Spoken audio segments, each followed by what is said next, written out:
Have you ever had a moment where you felt like you wanted to disappear? Like if people knew the real you, they would turn away. Maybe it's something you did, something that was done to you, or just a deep feeling that you're not enough. That's shame. And the crazy thing is, it's the most universal human experience. Yet, we rarely talk about it. Today, we are going to break it down. What is shame? What does science say about it? What does faith say about it? And most importantly, how do you heal from it? Let's talk about it. She a little bad, hit her with the bag, yeah. Put it on the tab, don't know how to act, yeah. How you like that? Hey guys, welcome back to my channel. If you are new here, welcome. My name is Anike. Okay, let me talk about the moment where I felt shame. And this was in my friendship, okay? I had a thing or two with a friend, and to be honest, I'm not proud of how I went about the whole situation or even how I handled it. And for a long time, I would always just feel shame when it comes to, facing this person or just in my other relationship, just hiding it and making sure that no one else knew what I did. Not that I did anything serious like that, but anyway, I could have handled it better. And the fact that I did not, because I knew better, the fact that I did not handle it better made me feel some shame.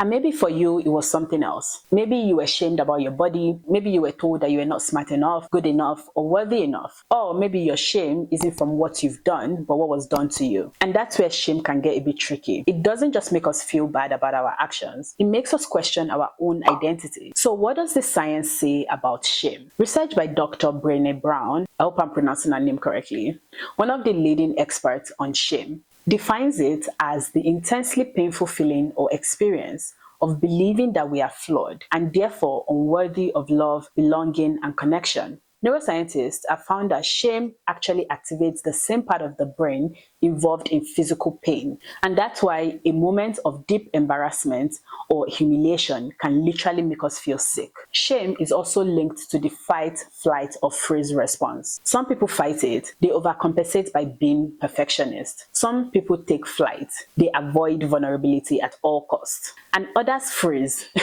They shut down, disconnect, and isolate. But here's where it gets really interesting. Shame thrives in silence. The more we hide it, the stronger it becomes. And of course, this isn't just a psychological issue. This is a spiritual one as well. Shame has been a human struggle since the very beginning. In Genesis, when Adam and Eve sinned, what did they do? They hid. That's what shame does. It makes us want to cover ourselves, not just physically, also emotionally and spiritually. But here's what's powerful. God didn't leave them in their shame. He clothed them. And all throughout scripture, we see this pattern. God covering, restoring, and redeeming those who feel unworthy. Isaiah 61:7 says, instead of your shame, you will receive a double portion, and instead of disgrace, you will rejoice in your inheritance. Shame makes us feel like we are beyond redemption. But God tells us the opposite. We are already loved, already covered, already enough. Shame doesn't just stay inside of us. It affects how we show up in the world as well. In relationships, it makes us afraid to be truly seen. In faith, it makes us feel unworthy of God's love. In personal growth, it keeps us stuck, afraid to take risks or own our mistakes. One study even found that people who struggle with chronic shame are more likely to battle anxiety, depression, and even physical health issues. And that's why this conversation is so important, because shame isn't just a feeling, it's a weight that holds us back from the life we were meant to live. All right, now that we know everything about shame, right? We know all about it. Let's talk about how we can break free from shame. Here are 3 key steps. Speak it.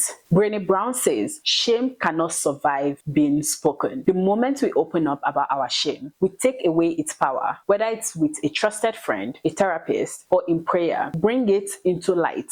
Number 2, reframe it. Shame tells us we are unworthy, but the truth is, you are not your worst mistake, your biggest failure, or your deepest insecurity. Start replacing shame-based thoughts with truth. Philippians 4:8 says to focus on what is true, noble, and praiseworthy, because what we dwell on shapes who we become. Number 3, receive grace. One of the most radical things about Christianity is grace. The world tells us that we have to earn our worth, but God says you are already loved. If you feel like shame has kept you from your faith, from connection, or from stepping into what you're meant to be. This is your reminder that grace is bigger than your shame. Okay, guys, if you've been struggling with shame, I want you to hear this. You are not alone and you are not your shame. Healing takes time, but it starts with small acts of courage. Owning your story, giving yourself grace, and allowing yourself to be seen.